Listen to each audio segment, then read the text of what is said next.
Hi, is this me supposed to start now? No, I was checking when I mute myself whether it stops. The Okay. music stops. So the DJ is having hiccups.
Hi, good afternoon, everybody. Welcome to Good Music, Good People. No, I shouldn't try to sound like a radio host. I'm actually a researcher. My name is Geshi Karuri Sabina, and it's my pleasure to welcome you all to our second session in the Smartest Cities series. For those of you who were with us last week, we began with a bang with Anuraj Gambhir, who talked to us about smarter cities and consciousness, and it was a barrage of ideas around technologies and how we think about our leadership and what's important. And we're really excited today to have with us my friend and colleague, Teresh Govender and Russell Hlongwane, who are going to talk to us about smarter cities and imagination. So we really look forward to today's session. If it's anything like last week and what we're hoping for the rest of the series, it'll be thought-provoking and hopefully something that really gets us having a better, or at least a different quality conversation about our cities and this idea of smartness. My job is to very briefly introduce the two speakers. I'll really only do so through inviting my colleague to put into the chat their short bios, and we have those on our website as well. But Teresh is an architect, urban designer who I think is no stranger to many of us in the urban space, is Joburg-based with Urban Works. And Russell is Durban-based and is a creative doing all sorts of interesting things, but those details will be in the chat for you just now. I'm also under strict instructions to ask you all to keep mute when you're not speaking, like Sean Mayer. Thank you, Sean. And then also to ask you to please feel free to post on your social media. Again, the handles will be put onto the post.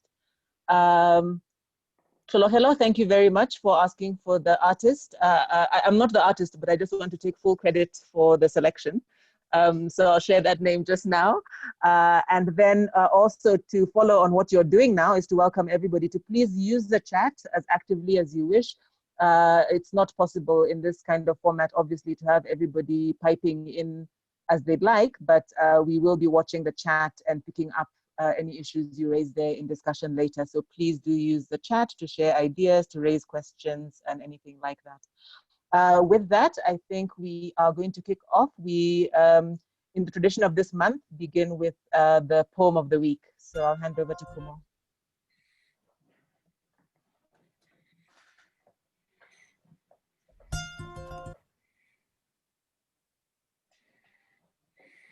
The unknown says, our confidence is naive.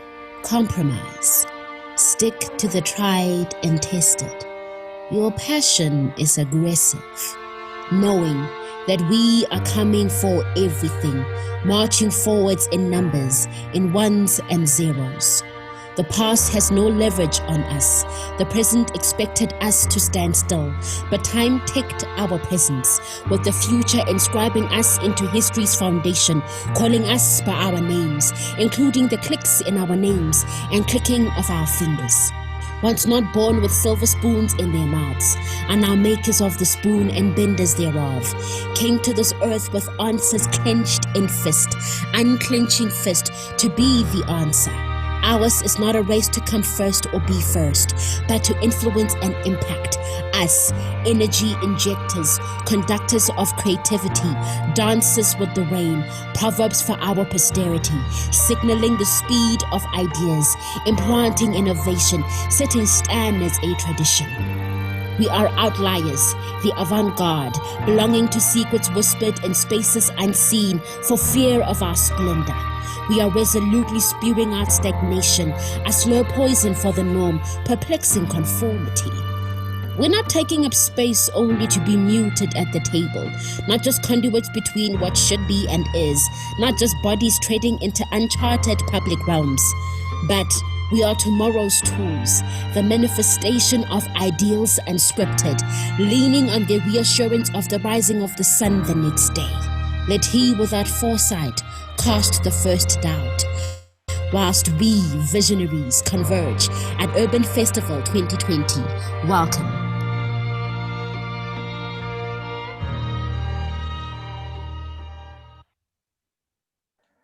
Thank you for that. And with that, I'm going to hand over to Teresh and Russell. Welcome, gentlemen.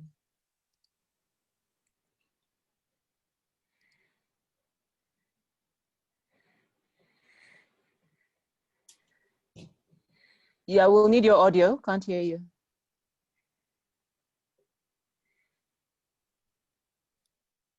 It says you're muted.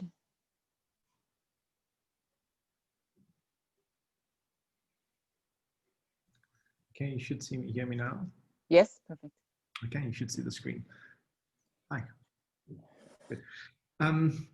Hi everyone, thanks for making the time, and thank you to Geshi and the organizers for the platform to share, discuss, and have a conversation about ideas that I think that we're quite passionate about, but sometimes we don't often know enough about it. And I think that's why we have these forums, to help us with our own insights and understandings. So I think that following the invitation of this, I felt too afraid to take the stage by myself, and I invited a co-conspirator, Russell, on last week while I was floating around Durban. And when we had a conversation over dinner that Tuesday night, I thought, like, why did we not speak about this before? And I thought it was a really good excuse to bring Russell into the fold, into these urban conversations, because he talks about it so articulately, and I thought that I want to bring him on stage with me on this platform. So Russell, thank you for agreeing to this on such short notice and for this. And I'm looking forward to working with you on this. So I think that we do have an interest around specifically imagination when we talk about smart cities. And I think that it is not spoken enough. There's a clear definition about or what imagination means. It's about a conjuring up an image, and typically it involves and I want to focus on the creative effort that's needed around imagination, because there's a lot of discourse around how we imagine that seems to be, it's done by some other mechanical technological means. And I think that we'd like to foreground that there is a deep creative effort that's needed in this. And we can talk about creative efforts as something that we imagine from our minds, like we've had a dream and epiphany and we put it forward, but we're not interested in that kind of creative imagination. We're interested in a creative imagination that is summed up by an author that's currently on my radar right now, James Clear, who you may know, but he talks about the creative process as an act of making new connections between old ideas and recognizing relationships between concepts. This is important for us to look at a way of looking at our creativity that is deeply hinged and rooted in our current reality. It's arguing that what we have right now has value, and our creative effort is not about neglecting what we have, but reconfiguring what we have to make that future that we talk about. And I think a lot of our conversation today is going to be about how on earth do we imagine? So, and where do we imagine from? Where do we, and we're also drawing emphasis that what we conjure up will become our future. And we've got to be really careful about what we conjure up, because if that is not informed, we're going to land ourselves in a bit of trouble. And then the big thing that a lot of us seems to be concerning ourselves with is about how on earth do we go about imagining our smart city. It's not something that will appear the following day. It is something that will take concerted incremental effort. And we want to know what are the parts, the building blocks towards realizing this smarter city of the future. So the way we understand what we'd like to present to you today is working between two very specific disciplines of film and drawings. And that what we'll present first is a film, which is like, as we see it, as a provocation that will be done by Russell, and then a series of drawings. And the drawings are evidence and case studies to support what we think is our argument in these spaces. I think that we'd like to see how do we talk about it. And what's important here is, I think that as with many creatives, we have the option to like create this work. And I think, sorry, the one thing is to say, we think it's important to put your own work forward. And there's a funny caveat with putting your own work forward, because the work, at least in my portfolio that I'm looking to put forward, is not my own. It is work that is produced by others that I just happen to code out. And I think it's really important for us to decipher what that is. And I'll come back to this a little bit later. But the point of it is that it was important for Russell and myself to talk from our very particular perspectives and practices. So the work that you see here comes from our homes, respectively. And thereafter, we'll open up to a Q&A to us. So we'll start with the first bit, which is the film, and I'll hand over to Russell. I'll stop sharing screen, Russell, and you can go on your side. Mm-hmm.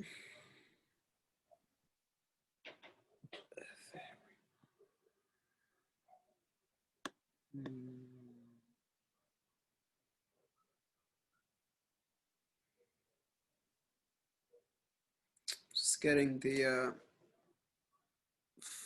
full screen mode. That's in order. So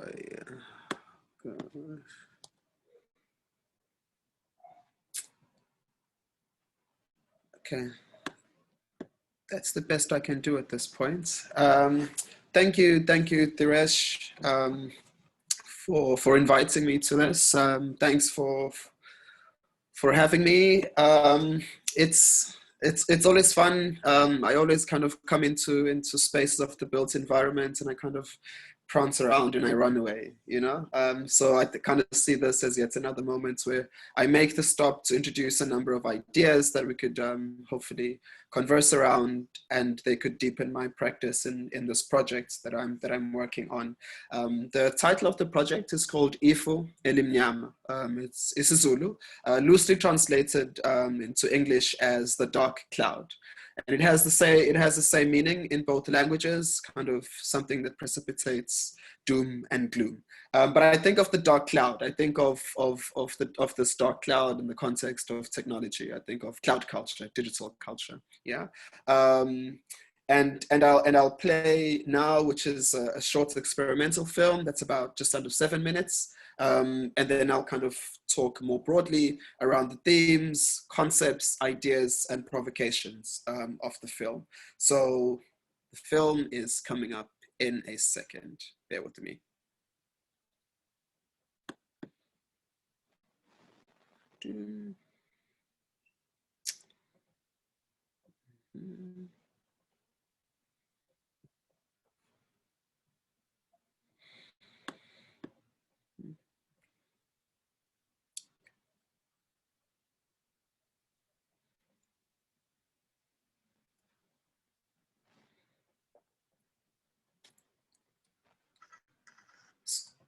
mhlawumbe amakhulu ezinkulungwane nezigidi zamalanga emkhathini phakathi kwemihlaba ngidlula udala gwini lezinkanyezi. It's audible. You can hear the sound, right? Ngomkhathi angajwayelekile. Yes, we can hear Russell. Thanks.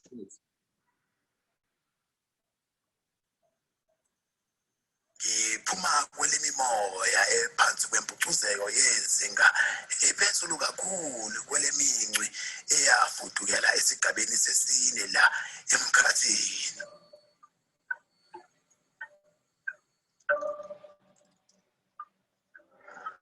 Ngibuyelela emhlabeni woyise nonina besizukulwane sabansundu ukuzofakaza ngenkululeko yenkanyamba eyabithenwe amandla unomphelo ocishe beyingunaphakade.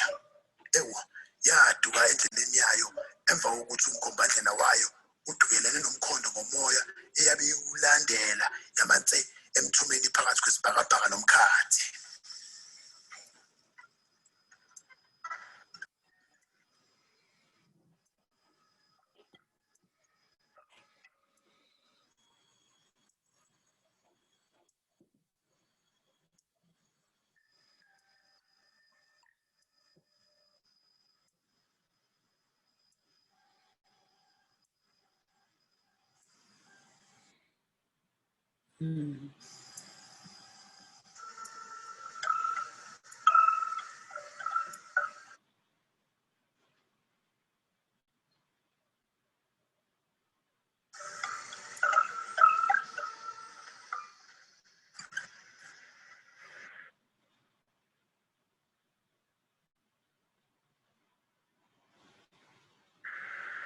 Emva kokushabalala kolwazi lwempucuzeko yabansundu efinyela lithukuzile.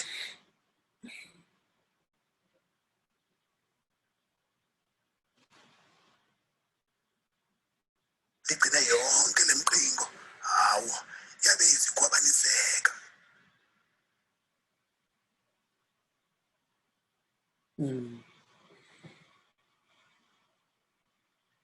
Okulandela lapho eside isimo sesomiso esadlula ezinye imilando yempilo yake yaqoshwa.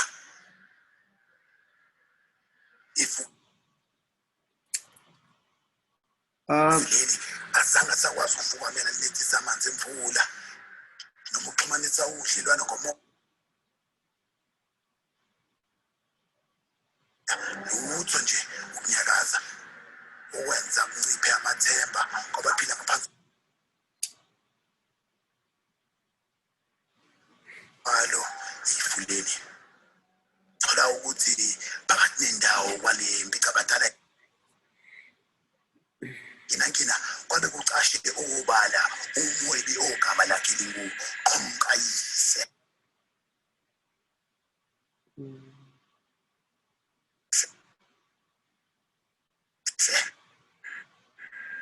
Umndeni ayezalwa kuwo kungowasebukhosini obukhulu okwakuyiwo kanye owabe uphathiswe amandla okugcina izihluthulelo zalo lonke ulwazi lwentuthuko ngempucuzeko eyabe kufanele iphilwe.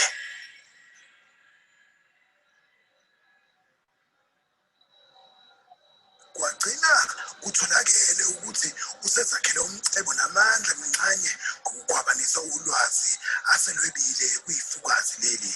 Maqede alixeshe kumaseva. Amaseva ndeni lawa ayewakhiqiza yena ezimbonini zohwebo.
ukuthola impilo nokufezeka ngezenzo ephuma kweli phambili emkhathini wesigaba sine enzikweni lolwazi ngobungodi bokuhlambulula amafu.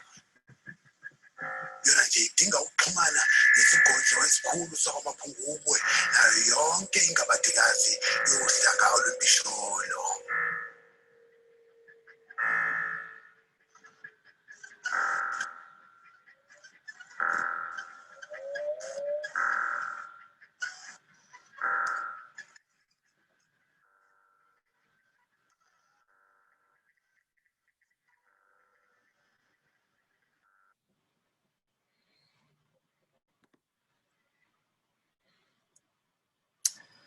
So that's the film. I'll now just go back to my presentation.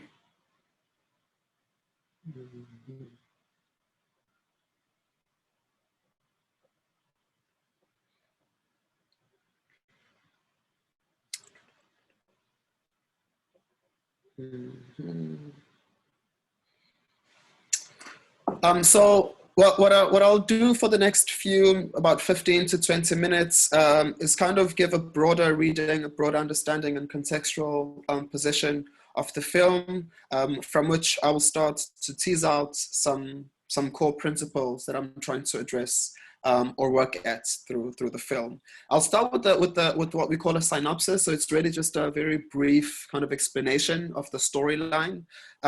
It's set in the year 1220.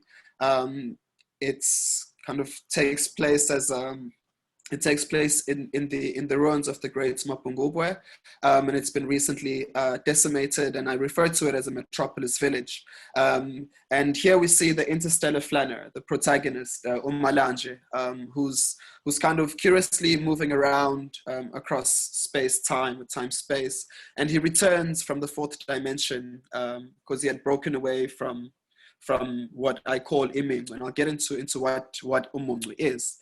So anyway, Malanje broke away from a group of remaining villagers after a sudden attack from strangers had nearly obliterated the metropolis village of Mapungubwe, metropolis kingdom of Mapungubwe. The surviving few decided to send a group of their kind to the fourth dimension in order to preserve the black race. Upon this decision, a consensus was reached that the history of the black race since the Big Bang would secretly be stored in the cloud. And so a local, wealthy and resourceful Ngomkayise family was given custodianship of the cloud. However, the grandson of Ngomkayise is secretly flying to Silicon Valley to lure venture capitalists to invest in his very elaborate and shrewd digital empire. His plan is to migrate the history of the black civilization into his company's service, after which he will infect the cloud and charge the population to access their own history. It is upon this threat that Imingwe, those who migrate to the fourth dimension, secretly return to devise a strategy to counter Ngomkayise's shrewd plan. And Imingwe have assembled a group of elite technologists from Mapungubwe to travel to Nairobi, where they will work with the local technologists to revive the cloud and hopefully successfully foil Ngomkayise's plan. The ultimate mandate is for the geeks to lay out an extensive fiber network that will connect the entire continent in order to realize the promise of the Pan-African. That's very specific to the film, but more broadly, this project, Ifele Mnyama, The Dark Cloud, is a transmedia project. It spans the disciplines of film, which you've just seen, a performance that I'm currently working on and developing, and text. And these are three iterations that I constantly return to. So what you saw here was kind of this film in this way. I'm currently developing a kind of a two-channel iteration of the film for installation, and the performance that I had mentioned is currently under development, and a text that I've been developing for about 3 years now. So after every moment, after every talk, after every conversation, I'm able to go back to this text and kind of think how I can deepen, expand some concepts that I'd started with. The work tries to take Zulu cosmology, folklore, and systems of transcendence and places them within a digital framework. So Ife Limnyama, the project, attempts to converge these disparate lineages of knowledge production, Western and indigenous, such as science. I'm kind of looking at science, Western science, and how it relates and works with Nguni forms of science. I'm also looking at folklore, again, which is imagination. I'm looking at the digital, and I'm looking at cosmology. From both perspectives. It's conceived as a long-term project. I'm currently in the third year of this work, and some of the themes that I'm working through here is Afro-pessimism, it's futurity, it's kind of very advanced forms of capitalism that Africa is subjected to and sometimes subjects itself into, and it tries to kind of invite an ontological approach to digital culture. So what do we come with when we kind of think of digital culture beyond hardware and software? What happens when you start to integrate and bring together all kinds of components that make African or Black life, as it were? It currently exists as a narrative text, a performance piece, an experimental film with a critical text, with other iterations under production, as I've said. The storyline serves as a vehicle to move beyond the idea of Western and indigenous systems as being knowledge systems, as being mutually exclusive. At the same time, I try to decenter this idea that Western thoughts is the way to go. And there are four ambitions of the work that I think are particularly interesting or relevant for this platform. The first, I'm trying to think of technology from the perspective of Africa. I'm using Zulu or Nguni history as a way to rethink this, as a way to kind of inverse or subvert how technology is understood, and kind of see where I arrive at in doing so. The long term is for me to start stretching into areas of India, into areas of Latin America, to also work with kind of indigenous forms and practices and see how and what this work extends to when we do this. It's also to posit this idea that the future was long invented in Africa. And so in this idea that the future is dominated by the digital, what I'm proposing, in fact, is that there have been, for a very long time, forms of technology that have been operating on the continent. And so what are these forms of technology? How can we read these forms of technology? How can we read these forms of technology alongside, parallel, these modern forms of technology that we've been given by Silicon Valley? And so the idea here is to say, in order for us to go back, one ought to go back. Sorry, in order for us to move forward, one ought to go back. And this history that I talk about is a history that's pre-colonial.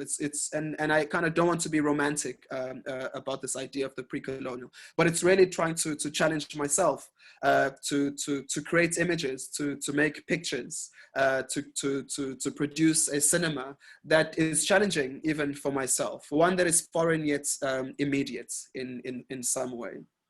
So I'd also spoken about trying to map out a set of rituals, ancient beliefs, and transcendental practices more broadly beyond just Nguni culture.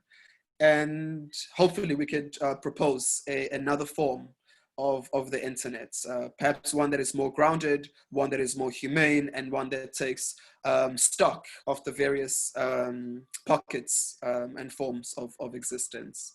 And then lastly, it's to develop a vocabulary of tech terms that we think of, such as GPS, the cloud, and there are others that I've mentioned here. And what I'm trying to do here is to be in conversation with geeks, people that are working in technology, but I'm also in conversation, for example, with a novelist, an isiZulu language novelist who's based at the University of Zululand. And what we're doing with him is kind of, I propose a term and we sit over a couple of hours thinking through how this term could translate into isiZulu. So what you're trying to do here is move away from borrowing from the English language and not to talk about GPS, but we can call it umhlahlandlela or to think of the cloud in a different way. So there's this kind of vocabulary that I'm trying to develop here.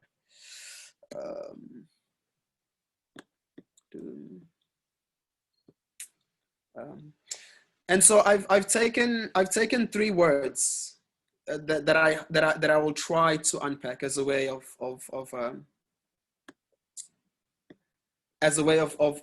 showcasing the process and the method. So when I think of the cloud, I'll first kind of talk about the cloud in how we understand it. So it's digital culture. We're thinking about data sets that are stored in this cloud.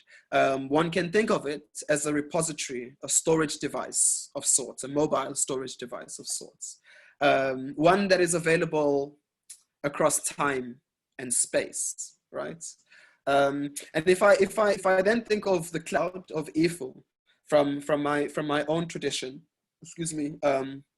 culture, I'm thinking of Nomkhubulwane, who is the goddess of fertility, otherwise could be understood as God's consort. Nomkhubulwane is the goddess of fertility, and so somehow through her we connected to nature, and she kind of blesses us with rain. I'm thinking of Inganyamba. Inganyamba is a cryptid snake that it exists in different forms depending on which part of the region on the continents that you're in. But it's said to be this kind of snake of an untold size that moves with a dark cloud. It moves with a dark cloud. And the most recent sightings or reports, perhaps not sightings, reports of Inganyamba was about 8 years ago. And in Greytown, where I'm from, Msinga, a mountain not too far from home is said to be occupied by Inganyamba. And so again, what I'm doing here is kind of taking these materials of my heritage and my history and trying to inject them and place them alongside this digital culture, this digital cloud. And so from the connection of Nomkhubulwane to the cloud, the connection of Inganyamba to the cloud, in some way it tells us the cloud is a connection to a higher being, to a higher form of intelligence. And through this, I'm thinking about, so in isiZulu, umkhathi is kind of what I'm thinking of it as a suspended universe. Yeah, and it's kind of a space for paranormal activity and sacred performances. And I'm trying to think, how might cloud culture interface with this form of practice?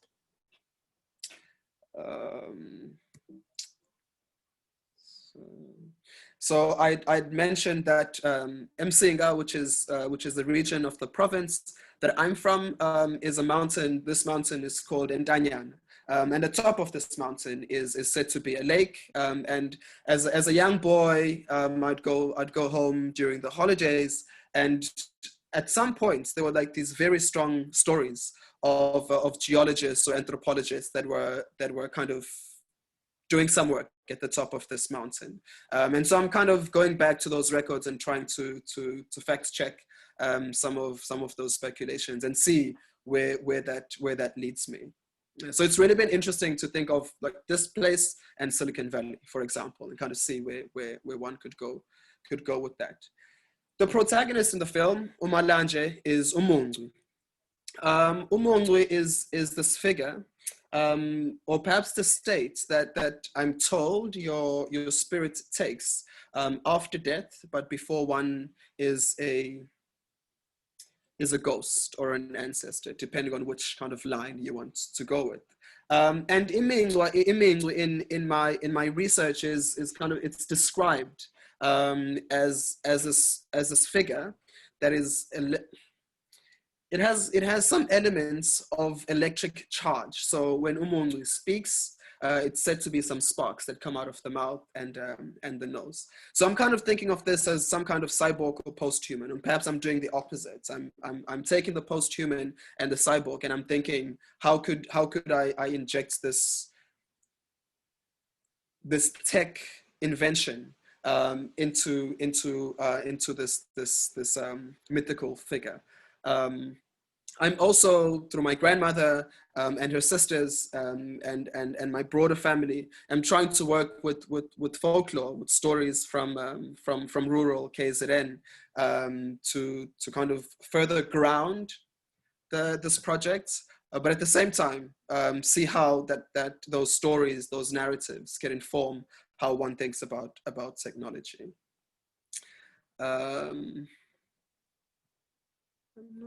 And then more recently, I'm starting to investigate and think of plant life. And so if technology moves at the rate that it's moving, it's only a matter of time that it will start to communicate with other forms of life, right? And so how do I kind of think of sacred plants, plants that have really extreme qualities, and these qualities could be healing qualities and otherwise, and thinking of these, for example, as forms of technology. There are two in particular that I'm started with, which is called umlahlankosi, and it's a plant that kind of moves spirits across time and space. And so I'm kind of thinking of this as a GPS, possibly, you know. I'm not quite there yet. However, we have given this term Mandela to a GPS. So I'm kind of trying to complicate and think of these. I'm also thinking of Impepo as a portal, Impepo as a kind of connection, in the same way that a cloud is. So when someone says I'm going online, you're kind of going to this other universe. But I think when you burn Impepo, you're also invoking a spirit that's on the other side of this dimension, at least. In Telezi, I'm thinking, so at some point in the film, I'm currently developing this short film into a feature length, and I'm thinking of an antivirus that the world will be in desperate need of when technology has far surpassed any kind of coded antivirus, malware, or spyware, and in fact, the answer could be in plants' life. Right, and Ndele is a particular plant, or at least a bark of tree in this tradition that is used to dispel omens and perform other rituals. So, right, that's my presentation done. I hope I stuck to the time. Okay, not too bad. So Diresh, I'll stop sharing and hand over to you. Thank you, man.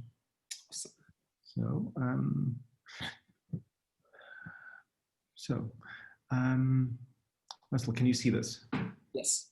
Oh, good. Okay. So, what I was struck by in the conversations with Russell is that he puts forward something that I was not able to articulate clearly in my practice and career, but is suggesting that there is something quite extraordinarily mythical and an abundant resource that is right here with us right now. And what we struggle with is how to access it. And I do subscribe to that idea in quite a radical way.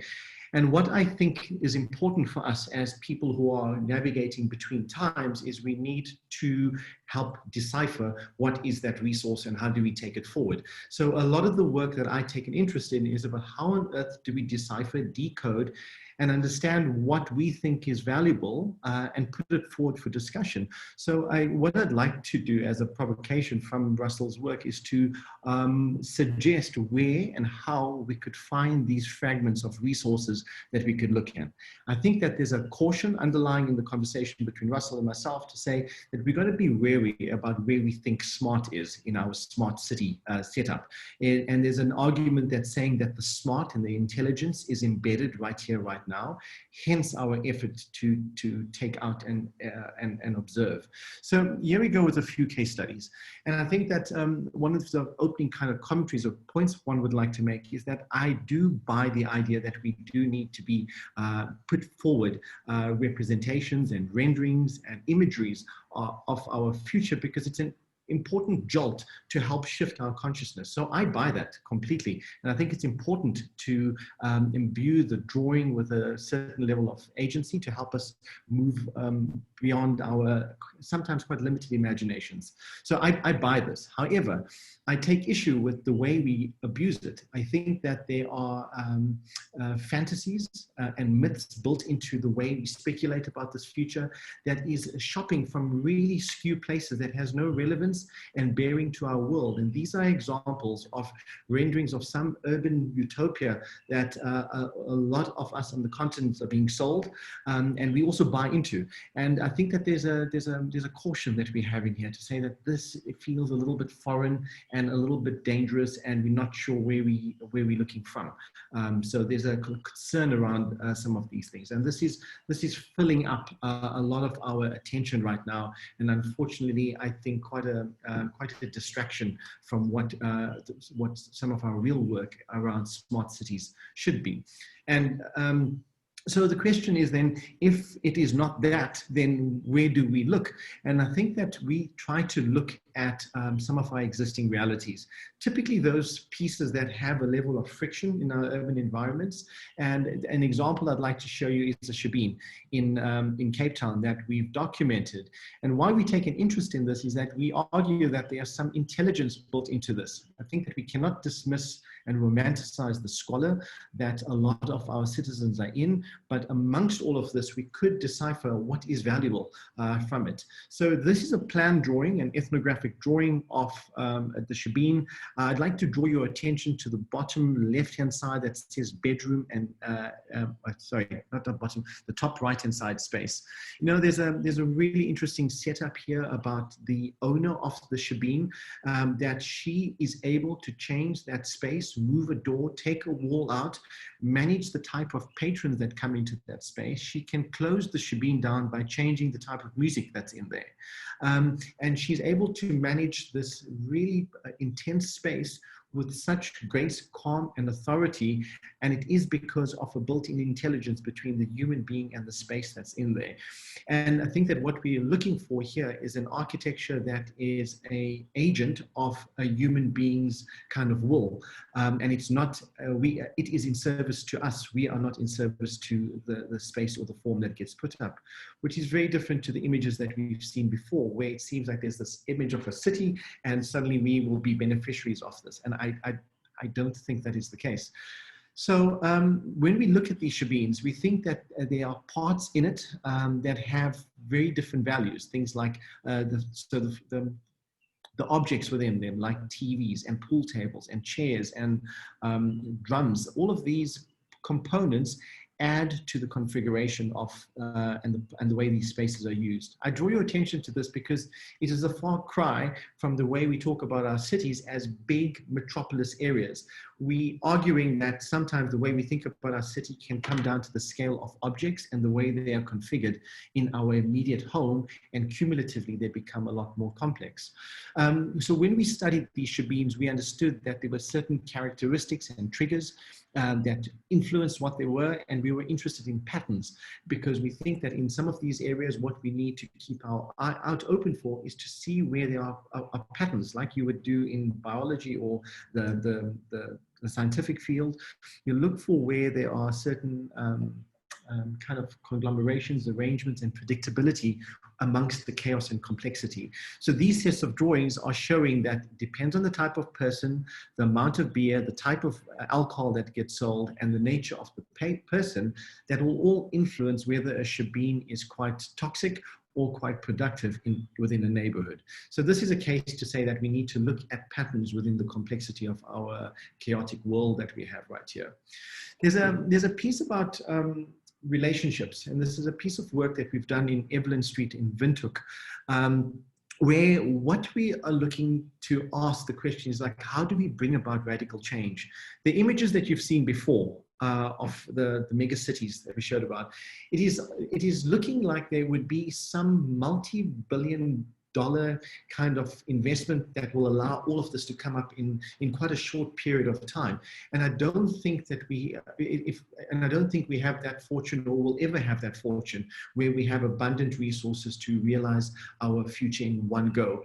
But we do think to unleash this future, it's not about having a savior to come and save you and build this future. We think it is about understanding the existing patterns, nurturing them, harnessing them, and working with them. And what you see here in Windhoek is that the state in Windhoek has very little resources, but it was able to leverage off the motives and instincts of a series of actors, and with a very deft touch, bring extraordinary change. That little drawing, all those yellow lines that you see there, are squiggles where the state has basically said, you're welcome to trade here, and we will not criminalize you if you have a shop in your house. And that is quite a provocative move. It's not saying we're going to bring about change and we're going to build something. All they've done is they've decriminalized the way we work. And that decriminalization has resulted in this. It first brought a concentration of liquor outlets, the dark, bad liquor outlets that are always problematic in our neighborhoods because they are quite toxic and can be quite detrimental to our social fabric. But within an 8-year period from 2008, and what I'm showing you here is a concentration of liquor stores in a 1.8 kilometer long road, where you've got 61 taverns in this space. And that's quite a high density by any stretch of the imagination. But what those liquor stores did over an 8-year period is that they diversified and made more complex the kind of economic ecosystem within that street. All of this radical change, I would argue that this is quite radical change within 8 years to bring about this kind of shift. And this shift was not done by building anything. It was literally by getting out of the way of something and working with the momentum of people's existing initiatives. How they go about doing that is like we try to look at how on earth were we able to unleash that amount of change of economic work in a street like this. And these drawings are basically showing us where people have appropriated and optimized space on the sidewalk, in the backyards, within their houses, and importantly, how relationships work. So that what we are looking at here, and I think that you'll see a lot in the smart tech conversations or smart city conversations, we talk about connectivity. And yes, there is kind of technological connectivity, but there's also something to say about physical human connectivity and the interdependencies between human beings, and the ability to negotiate, to transact, and build relationships. What you're looking at here is what we consider like kind of economic ecosystems along a high street in a township. That once you have the shebeen, it is associated with the hair salon, it is associated with the mechanic and the sishinyama and the car wash. And that becomes a kind of cluster upon which you can replicate, because the pattern is that it's happening over and over and over again. And we think that this is intelligent because there's a certain interdependency between these various actors. And what these actors do is that they keep their street safe and clean. Now, often we think about having these clean cities means that I need to have a security guard and I need to have a cleaner. But if you build in the right level of interdependency, you'll find that there's a level of self-regulation that takes place. And that is an untapped resource within our ability that we are not looking at. And what results in this thing along the entire high street is an urban pattern and formation that is not what we imagine. It is something that is emergent, it's organic, and it is something that we think is a lot more exciting and what you call organic compared to what one would preconceive. So there's a case to be made that if we look at patterns, we support the initial motives of people, it will create an urbanization and an urban form that exceeds our imagination and is a lot more resilient than built in one go. So this thing that Russell is provoked about, saying that there's some myth that works about how our cities work, is something that also interests us. We think that this is a map of downtown Johannesburg in South Africa. And what we discovered is that there are multiple phantom cities. There are cities within cities within cities, and it's not accessible to everybody. It very much depends on your ethnic background, the language that you speak, the time of day that you're in, that you'll access very different parts of the city.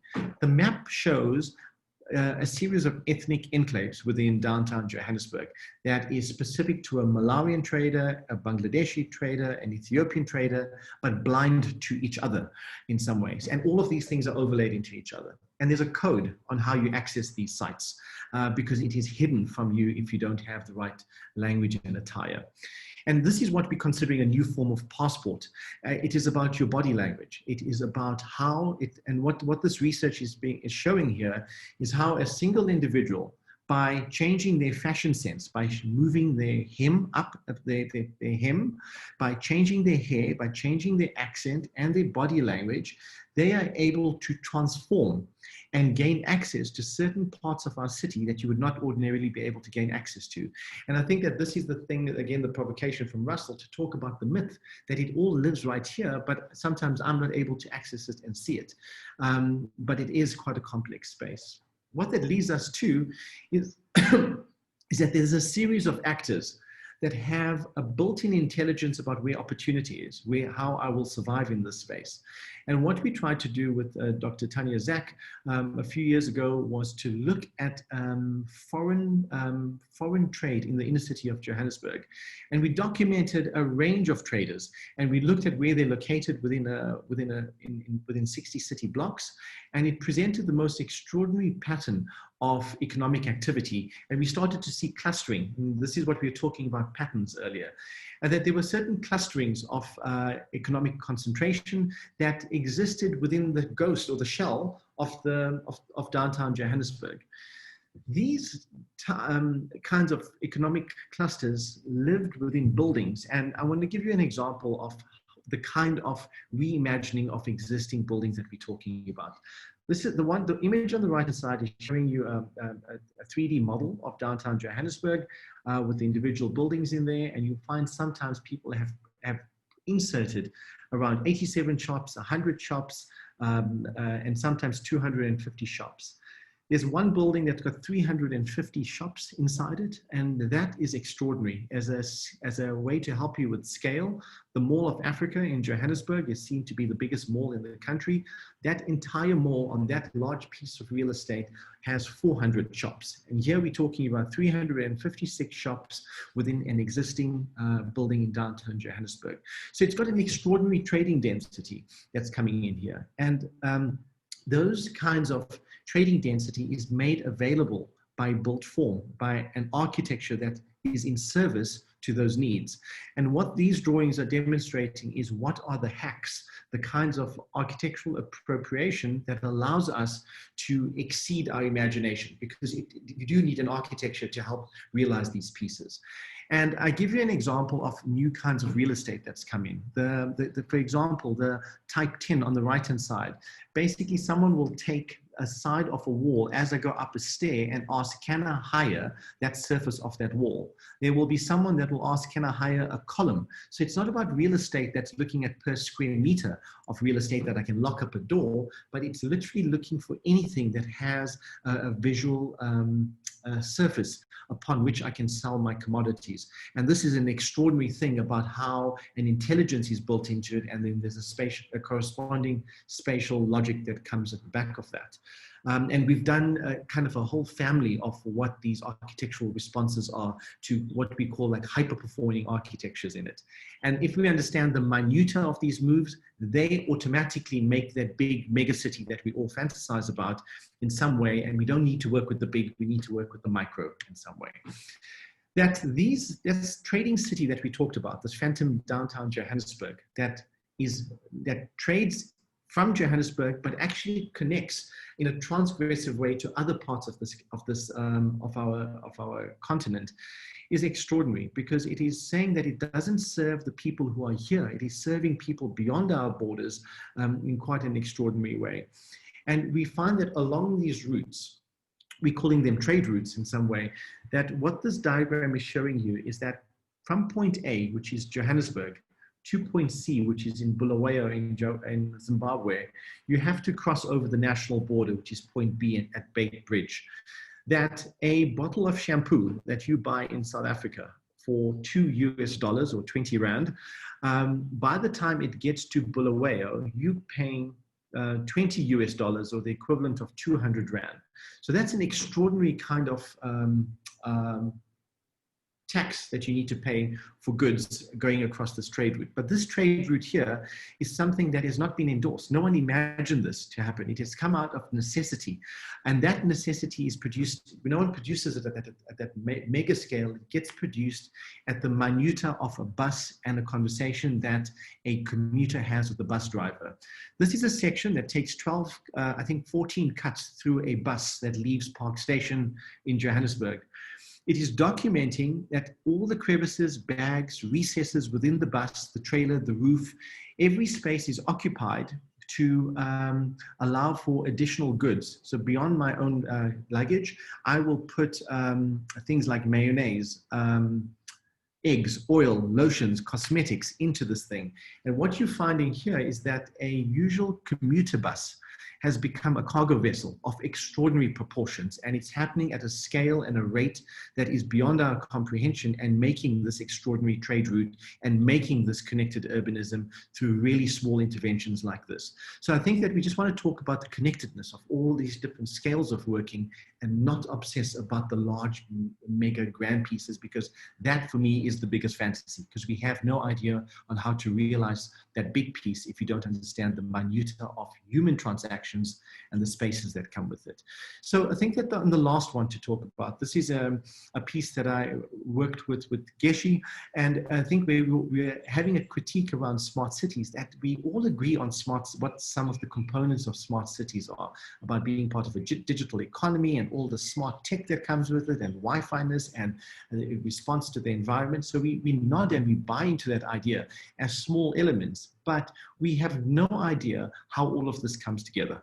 And that, for me, is one of the things that we need to concern ourselves with, because if we don't know how it's coming together, we may be quite uncomfortable with this future that we imagine. And I think that what we're looking for is that when we bring all of these pieces together, we need to know how they land and how they relate to each other. And that this thing about the tech, this tech needs to be integrated with a localized intelligence. And if we don't announce what that local intelligence is, we will be at the mercy of an adopted kind of tech. And we've been in these spaces before where we had a bombardment of another kind of authority. We don't want to go there again.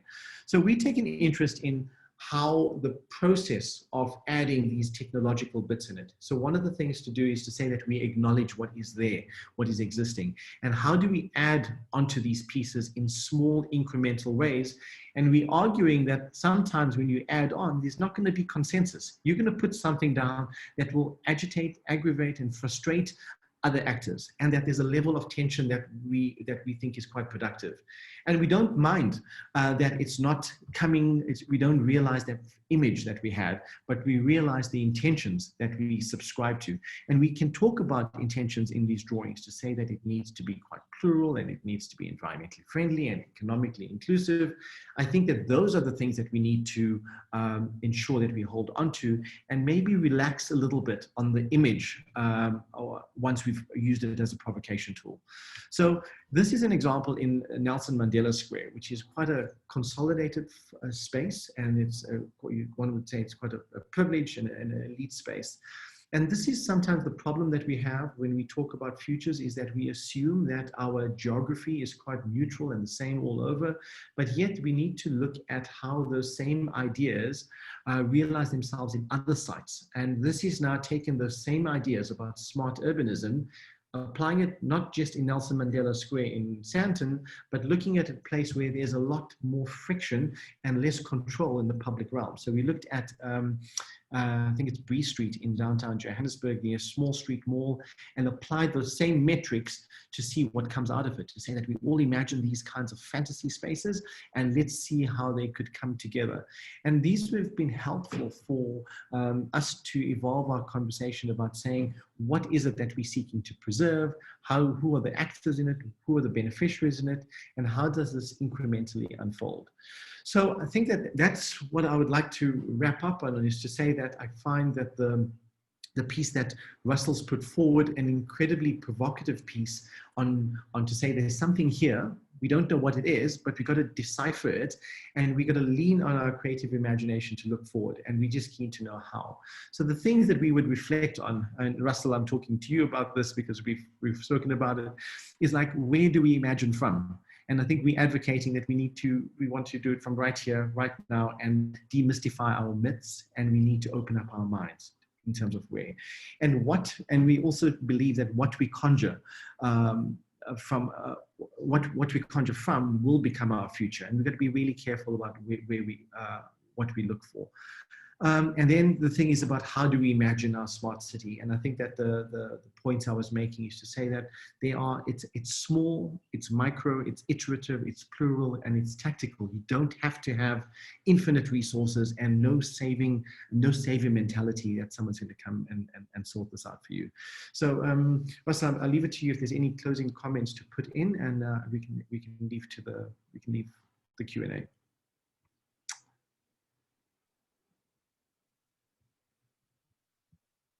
I mean, it's really interesting that it's been very valuable to be part of this conversation, because part of what's for me will be really instrumental for the film is to imagine the spatial dynamics of this world. You know, I mean, the short film that I've shared is in a very contained space, and it's like 3 or 4 locations. But what happens when you start to think about this community that was super advanced technologically in a prehistoric setting or backdrop, you know? And fundamental to that is thinking which narratives do you draw from? And for me, what's been clear is that the places that we work from should be unfamiliar even to us of this continent, you know? So for me, I really want to go far, deep, and wide in drawing various conflicting and coherent narratives around what this long past could have been. Yeah, and I think it's quite clear that, at least for me, the future is not as calculated and as neat as we think it is. And we ought to contribute to that imagination of creating it and fabricating it. I'll stop on that point. I'm super keen to hear what the questions and comments are.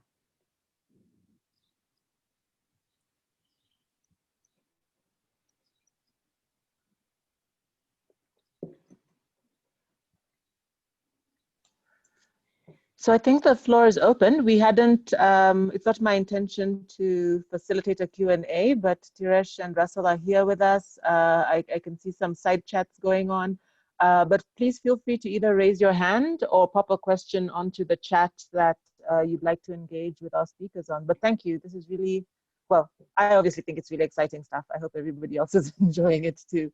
So yeah, please just pipe in with your comments or questions.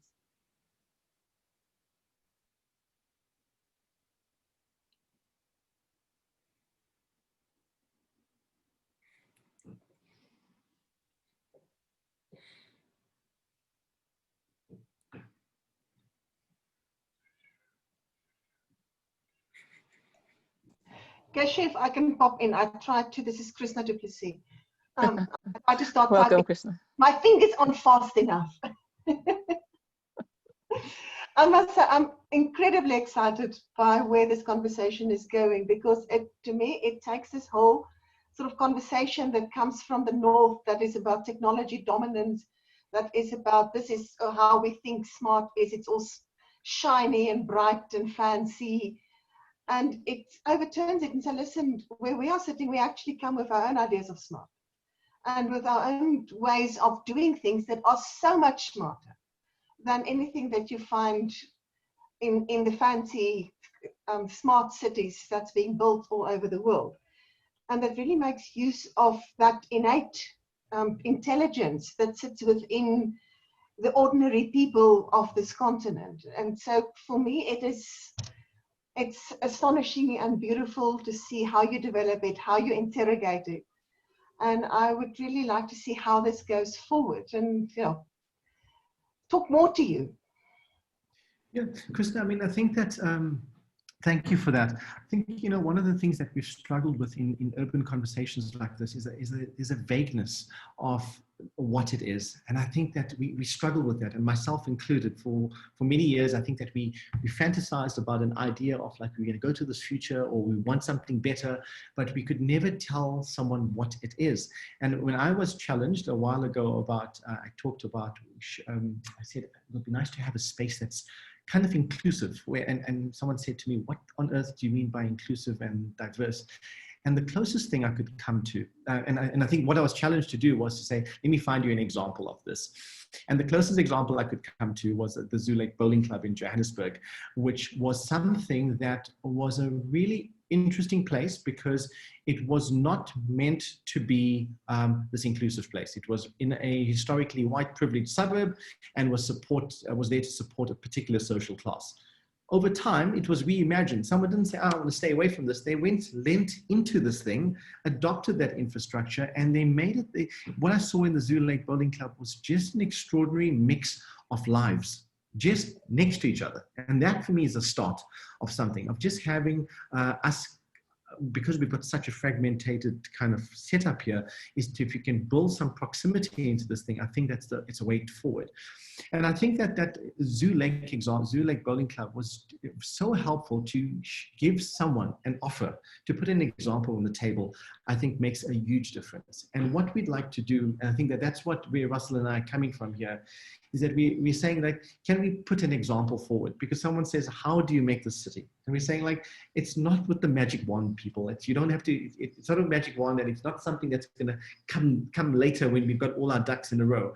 It is happening right here, right now, and sometimes we don't acknowledge it. There's a city that is literally parallel to us that I think has got all the DNA for making this extraordinary Wakanda that we fantasize about. It may not look like a Wakanda, but I can tell you that it is one that people have equal access to opportunity. They are able to make a hustle and have quite dignified and necessary complex human lives. And I think that for us is where we look for it. And then if we find it, my job, or my obsession rather, has become to draw the thing out, draw it out, show how it works and what the parts are that's making it happen.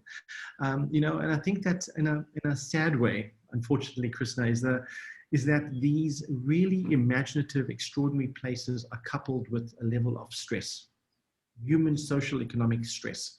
And they happen in quite messy urban contexts, like Shabeens, liquor outlets, high streets, downtown Joburg.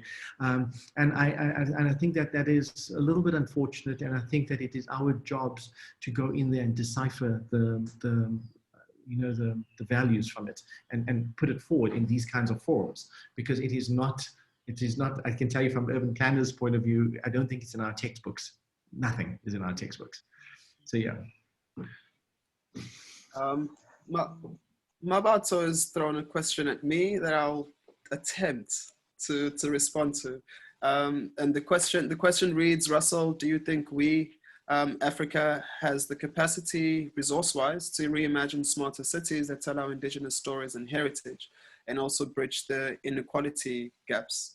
I don't have all the answers, but this is my attempt. I think the current infrastructure and the current developments that we see, particularly in Johannesburg, at the rate at which construction happens, is financing Western conceptions of space. Every square meter has to extract or has to return a rand value of this. And so I think the resources, and I'm not going to answer who has the resources, but I think the resources, the available resources that are perhaps in public hands can be redirected towards an infrastructure that could carry our heritage, our stories, could reflect our lived realities. So I really feel that partially it's about redirecting the investment. And then you ask if this would help us reimagine our smarter cities. And I'm wondering if we should be calling them smart cities for our context. Do we need smart cities, or should it be others? I don't know what the placement for smart is, but perhaps we can stress test and problematize smart and appropriate that for the needs of us as Africans. I mean, to this point, I through this research, I'm starting to think of the relationship between China and Africa. And parallel to that, thinking of the kind of the tech wars that are happening between the US and China, and asking ourselves, what role will South Africa or Africa play in these tech wars between Silicon Valley and China? So when one thinks of smart cities and one thinks of the influence and impacts and infiltration of China on the continents, of course, they've got this growing and booming tech industry. How will that be deployed on the continent when we already have fairly good examples of how tech plays a role in places like Kenya, Rwanda is on the rise with this. So I think it's about perhaps it's about calling what is closer, what's in proximity, as opposed to thinking of in the frame of smart cities. I'm losing the point here, so I'll shut up.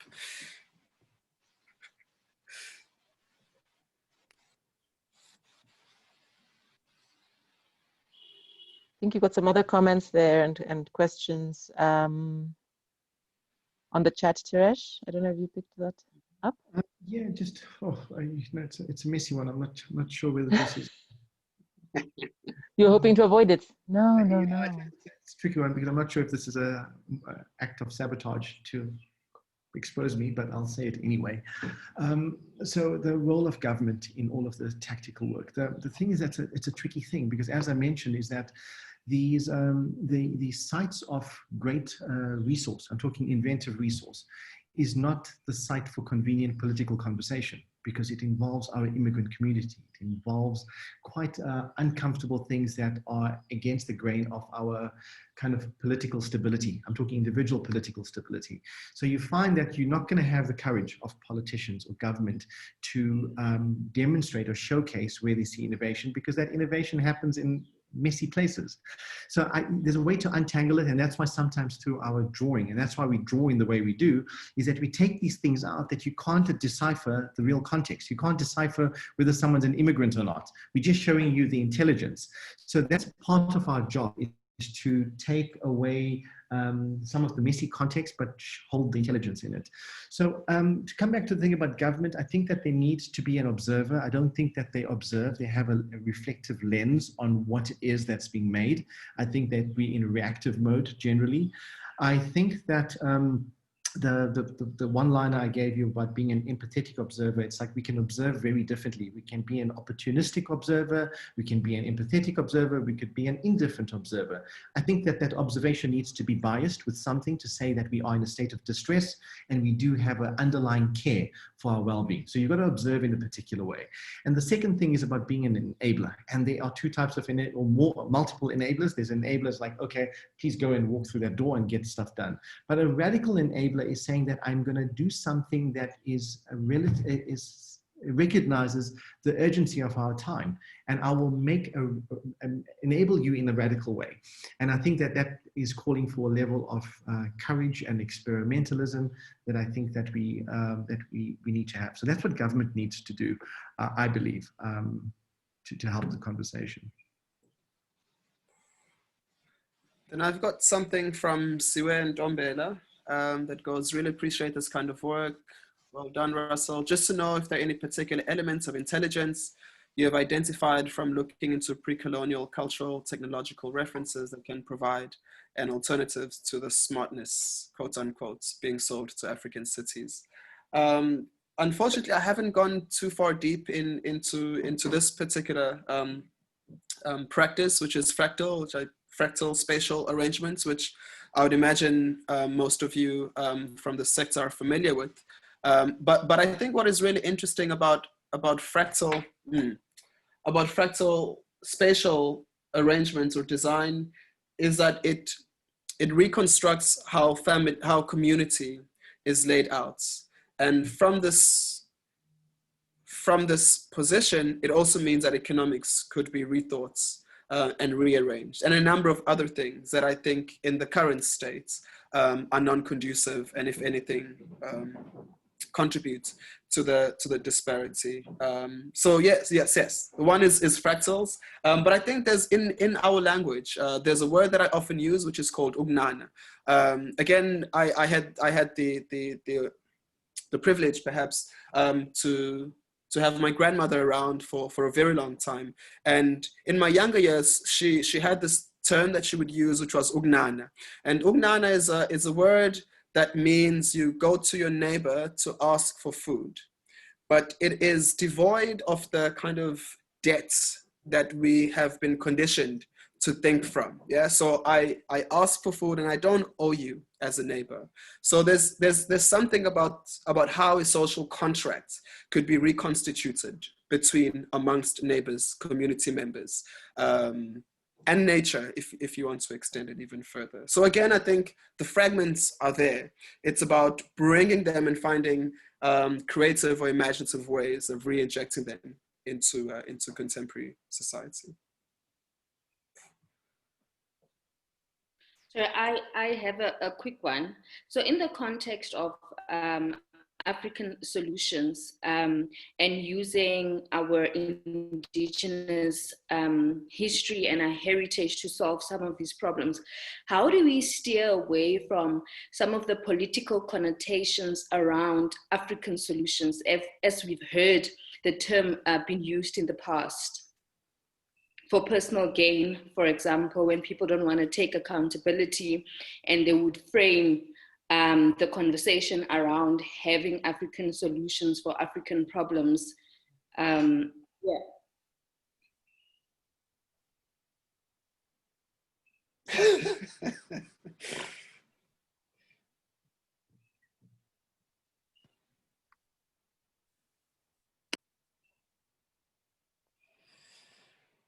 Oh man.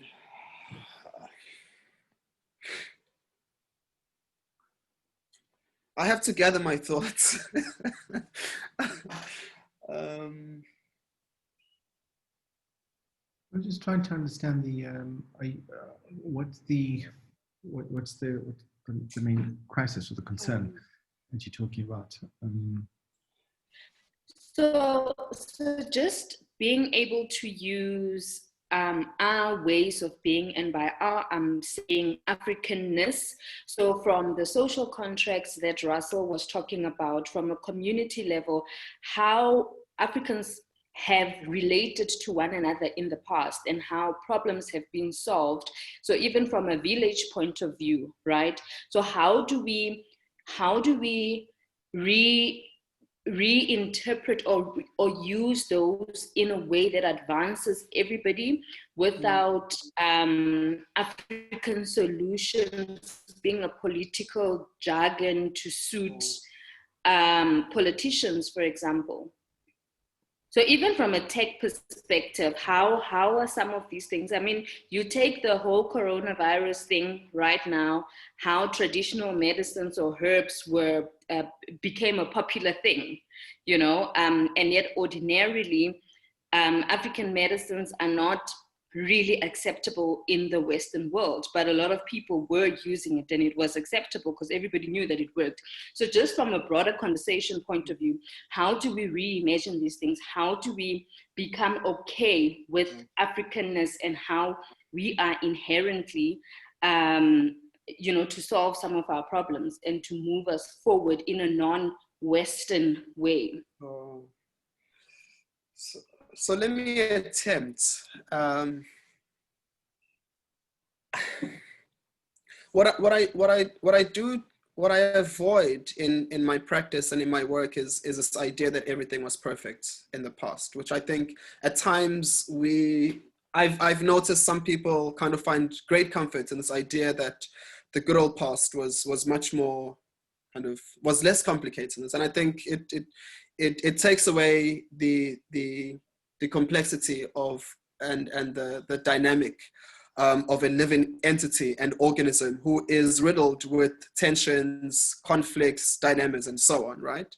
But I think the place that we're at, and maybe I'll speak from the position of a Black body or Black subjects, we seem to be at this turning point where in a very short space of time, the world has changed so radically that somehow we seem to be either in the past or in some liminal space, but not quite in the future, right? And I would propose that somehow there has to be some kind of of resolve, some kind of conversation that takes stock of where we are now, thinking about the practices, the rituals, and what history has deposited, or perhaps what heritage has deposited to us, and really think about how do those serve us in this moment. How do we reconstitute the Black family? I mean, I think I'm trying to also contain this response. But perhaps if I try come back to the points I'm trying to make is we're at a turning point, and for me it's less about the past or the future, trying to find a sweet spot between those two that is super useful for the position and the situation we find ourselves in now, which is largely capitalistic framework that we have to operate and thrive in. And I wonder whether the current composition of our society, particularly Black society, is geared for that. And so how do you re-engineer that? Can I make a contribution to that? I mean, I think that I have an interest in experimenting and putting forward something. So when you ask how we do it, you just try and make something. I think with the intention, just run an iteration of it to try. I think there's nothing that beats an attempt at something. And if we don't have an attempt, it just stays words for a really long time. And I think that if we don't do that, all I'm advocating for is just demonstrate it through whatever initiative you have. Because I think also beyond, to kind of tame the conversation and bring it into like a small scale and in a context that is very practical, what we are asking for, I think, in the broader sense, is some kind of direction of how we will encounter the future.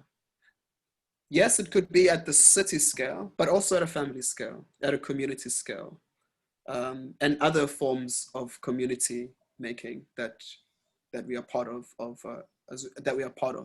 as humans. So there's a level at which we can address this at a macro, but perhaps when Diresh talks about like demonstrating and trying and constantly iterating, perhaps we can start to implement this at like really small scales and see what the results are. So there are a couple of other comments in the chat. I don't know if either of you want to respond to any of them. We're down to the last few minutes, but if you just want to cast an eye there, there's some comments about economic crisis. There's some discussion about, I think by your provocation, Russell, about whether smart cities is the way to go. We've got a number of alternatives that have been popped in there that you could have a look at. And there's a question specifically from Martin saying the more he listens, he's questioning intelligence and smart, and he asks, is this relative or common? Is this relative of common or universally African? Martin, maybe do you want to articulate your question? I'm missing the last bit there. Are you asking whether this is a uniquely African conversation, or what was the last point there? Martin, are you there? Maybe not. Okay, not a problem. He is. Oh, is he? Yes. Well, I'm literally kind of asking whether it is African, as it were, because if we talk about a city, it's probably, I think, a melting pot of different cultures in the first place. So you might find that it is not common, or you need to define that commonality and work within the framework of that in order to make sense of it. So yes, I'm not sure. Intelligence, smart. Who's smart are we talking about? My smart is definitely not Russell's smart. Russell's too smart for me.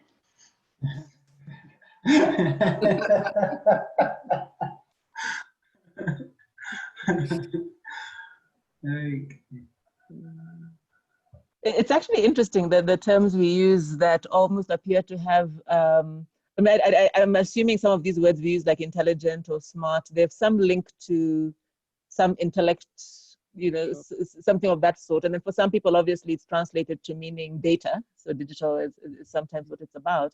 But this evolution of terms and why people use them, of course, is quite interesting. And how they're sold. I think somebody made the comment about how these things are sold to us.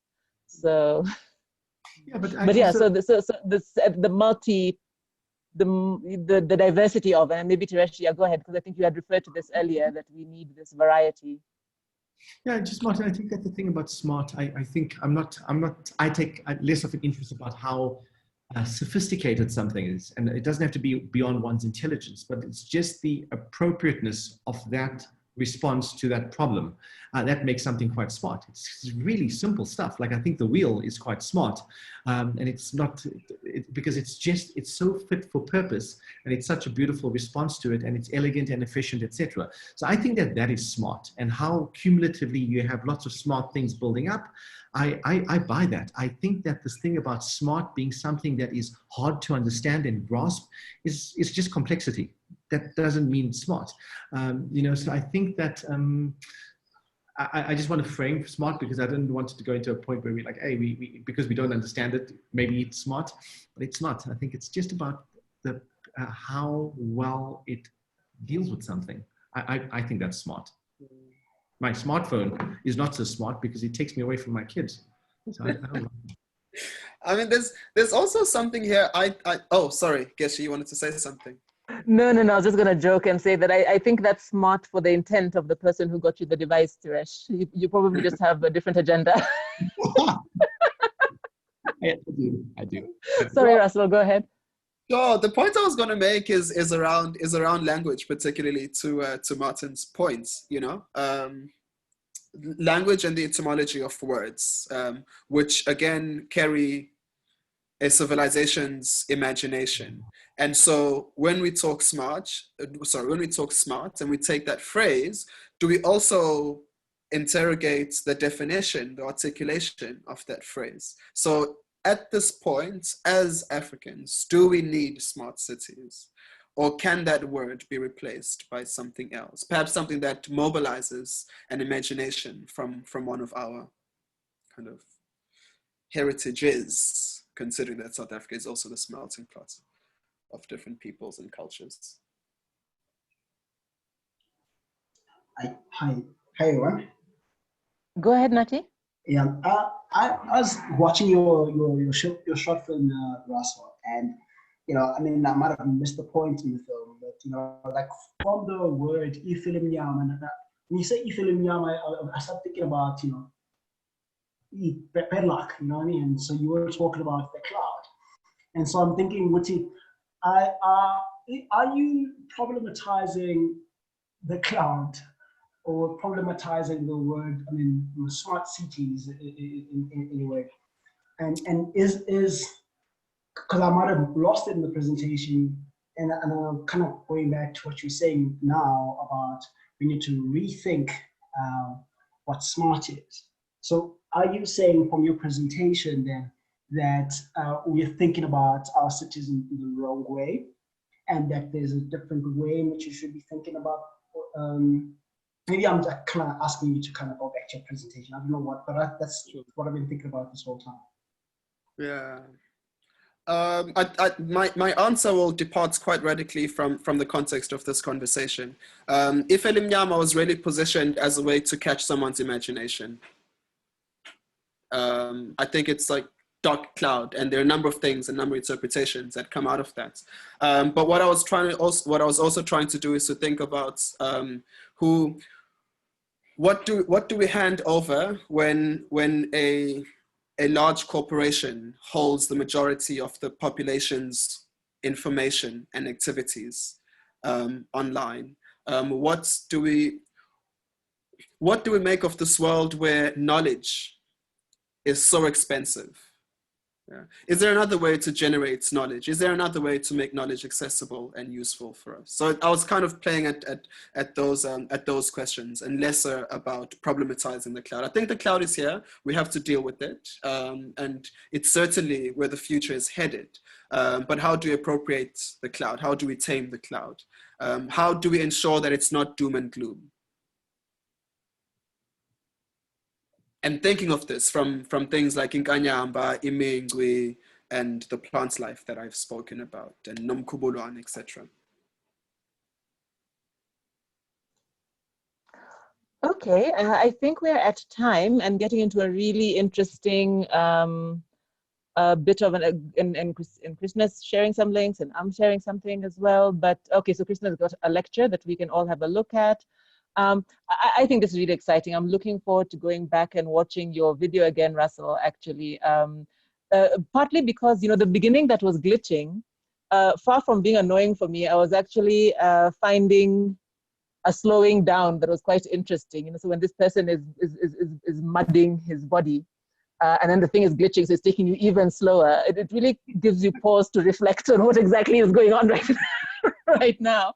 And maybe that's part of the problem with a smart city. You know, it happens so quickly that maybe there's no time to pause and reflect on whether we're doing the right things and whether we really want to continue. So thank you very much for that. And I think between your ideas about new languages and even what's the direction, you know, from the cyborg to the Imingwi or the Umnana to the social contract, you know, which is influencing or defining which. Teresh, I think the images and the imaginaries you're calling us into and to have a rich dialogue, if you want, and reflective time with these kind of images. And I think your closing point there just around how we conjure up our futures. I find these ideas very compelling, and I hope people here are stimulated and wanting to continue the discussion. I'm going to ask Kumo maybe just to flight up the banner of the next dialogues we're going to have in this series. But as she does that, I really just want to thank you, Teresh. Thank you so much for taking up the invitation. Russell, thank you so much for sharing your movie and your time with us. The next session the next Smart Cities session is going to be on smarter cities and participation. So away from what we do, we're going to talk a little bit about the processes through which people think that we co-generate cities and what are some examples from various places. And there's actually a network of people sponsored by the French Development Bank who've been having those conversations about processes. So we'll hear a little bit about that. We hope you will all return and be part of that because we see this as a cumulative dialogue. There are other sessions this week. Tomorrow there is a masterclass for those of you who need a bit of training. And it's quite exciting. It's a group that's been doing digital activism, and we'll be hearing about how they've been using civic tech to really engage in public meetings and some case studies from the COVID-19 crisis. On Thursday, we get to kick back and have a drink during our Jam Cafe. I think quite consistent with our conversation today. So in fact, I would encourage you to join that one. We'll be having storytellers talk about narrative and how do we reimagine based on the stories we tell ourselves and where these stories come from. And so we'll have, storytellers from Malawi, from Senegal, from India, and a storytelling musician also telling her musical story. And I think it's just further to this conversation about, Teresh asks us, where do our imaginations come from? And I think for many of us, perhaps part of the problem of schooling has been that we are schooled into thinking that culture and who we are is somehow separate from what we do in the office and these other very official things we do that are informed by a different strand of theory from who we are. And so what I like about, I think, the mix this week is maybe pulling ourselves closer to themselves, maybe linking us to our history, not making it something we have to buy down the line. And so for me, these ideas are really exciting. So please welcome to join us for any of those events. Is there anything else I'm supposed to say, folks? I believe the video from this session will be available on our website and on the Urban Festival website by next week. And we encourage you to keep on engaging. So thank you all for participating. Thank you to our speakers. And I guess Kumo's going to send us out with some dance music. Bye, everybody. Have a good day. Thank you. Thank you. Thank you. Bye. Bye.